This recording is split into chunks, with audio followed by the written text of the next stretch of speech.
네, 이제부터는 기업 이슈들 체크해 보겠습니다. 먼저 M7 기업 상황 점검하고 출발해 보시죠. 어제 강보합권으로 장을 마쳤던 메타 같은 경우에는 3%대 오름세 보여주고 있습니다. 원전 관련해서 정말 희소식이 등장했죠. 이에 따라서 3.16% 상승한 모습 보여주고 있습니다. 테슬라의 경우에는 어제 이 브리핑 초반에도 전해드렸는데요. 일론 머스크 CEO가 트럼프 대통령의 감세안에 대해서 정말 공개적인 비난을 퍼부었죠. 이 내용은 브리핑 통해서 더 자세하게 깊게 들어가 보겠습니다. 그럼 다음 장 통해서 브리핑 만나보시죠. 일론 머스크 CEO, 트럼프 대통령과 브로맨스도 참 끈끈하다라고 하고 친구 중에서는 1호다라는 기사도 참 많이 쏟아져 나왔는데 최근 최측근에서 이제는 저격수로 바뀌는 게 아니냐라는 이야기가 나오고 있습니다. 일론 머스크 CEO 이제 공식적으로는 백악관을 떠났죠. 조지 자리를 사임하고 떠난 지 벌써 이제 며칠이 다 되어가고 있는데 이제는 트럼프 대통령의 감세안에 대해서 공개적으로 공격하고 있습니다. 일론 머스크 CEO의 X인데요. I'm sorry, but I just can't stand it anymore 이라고 적혀 있습니다. 나는 이제 더 이상 참을 수가 없다라는 이야기를 공개적인 곳에 게시를 한 건데요. 이에 따라서 뉴욕타임즈 측에서는 이렇게 이야기하고 있습니다. 일론 머스크 CEO와 트럼프 대통령 사이가 약간 균열이 생겼다. 이 사이 균열이 그리고 커지고 있다라고 이야기하고 있네요.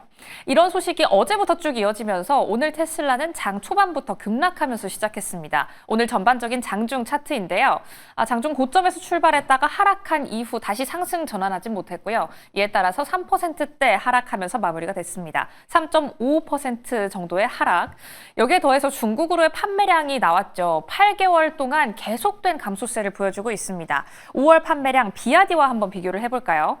테슬라 전년 동기 대비해서 15% 정도 급감했습니다. 전년 동기 대비 5월의 판매량은 6만 대가 겨우 넘는 수준인데요. 그럼에도 불구하고 전월 대비해서는 좀 선방했습니다. 전월 대비 5.5%의 상승. 하지만 전월에도 그렇게 좋은 판매량이 아니었다라는 점을 감안한다면 그렇게 기분 좋은 상승은 아닙니다. 그렇다면 비아디 한번 비교해 볼까요? 비아디는 전년 동기 대비해서도 14% 정도의 오름세를 보여줬습니다. 이제는 테슬라를 좀 앞지르는 게 아닌가 하는 걱정이 들고 있는 비아디, 계속해서 동향 주시해 보셔야겠습니다. 특히나 이 테슬라의 주가를 움직이는 건 아무래도 일론 머스크 CEO의 리스크입니다. 과연 앞으로의 테슬라의 상방 흐름 어디에 좀 맡겨볼 수 있을지 투자 전략 잠시 뒤 참고해 보시죠. 그럼 다음 장 통해서 엔비디아도 한번 살펴볼까요?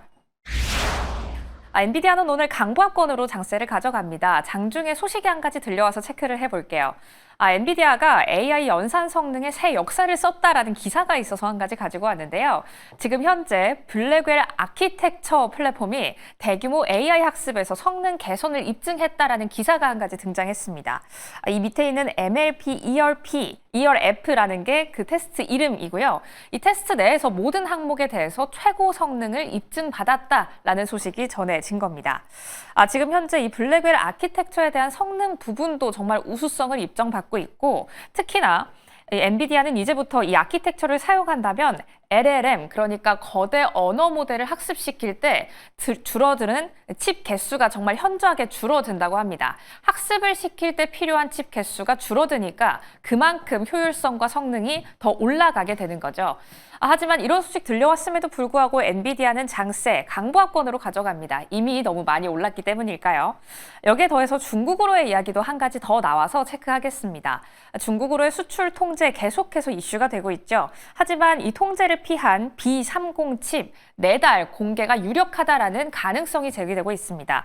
더 인포메이션과 제퍼리스의 보도였는데요. 더 인포메이션 B30 칩에 대해서 이야기하는 레포트를 내놨습니다. 지난해부터 이어졌던 미국의 규정 내에 있는 칩이다. 그러니까 수출에 아무런 영향이 없다라는 칩이라는 걸 다시 한번 확실시해줬고요.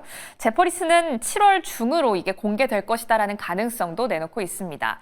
왜 이렇게 좀 빨라진 걸까요? 실적 발표에서는 중국 칩에 대한 이야기는 정말 구체적으로 나오진 않았지만 실적 발표에서 좀 체크해야 할 한 가지 워딩이 있었습니다. 바로 화웨이 관련 발언인데요.